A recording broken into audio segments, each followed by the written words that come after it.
Marguerite Germain, née Michaud. Comment passe-t-on d'une femme au foyer modèle à tueuse en série?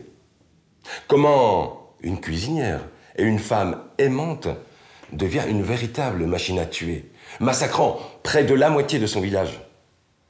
On la surnommait la tueuse du Nord.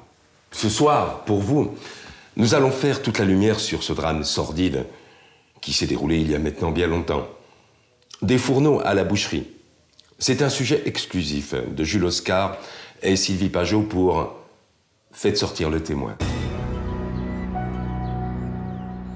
On connaît cette histoire grâce au film La tueuse du Nord, auréolé de 3 Césars, et qui révéla en 1976 l'actrice Josette Berthaud.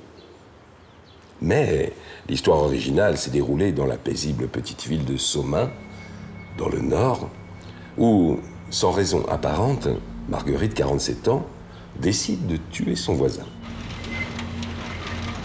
Bon, c'était une femme comme une autre. Pas un mot plus bas que l'autre. Pas le genre de se faire remarquer.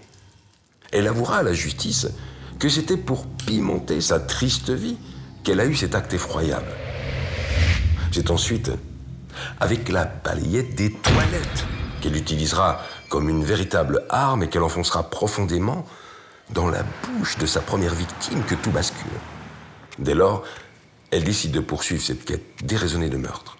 Ce qui est sûr, c'est que cette bonne femme qui se faisait chier comme un rat mort dans sa cuisine, elle avait trouvé une nouvelle manière d'accommoder les restes. De ce que je me souviens, la Margot, on l'appréciait bigrement au village. Pour sûr, c'est pas très gentil de tuer des gens, il faut bien se le reconnaître, hein. C'est seulement après sa 12e victime, Guy-René Branque-Boulin, le maire du petit village, que les regards se tourneront enfin vers l'irréprochable Marguerite. Comme on dit, faut se méfier de l'eau qui bout. Marguerite Germain, schizophrène décomplexée ou monstre absolu? Nous tâcherons d'y répondre dans la seconde partie de notre émission. Restez avec nous. Ou pas.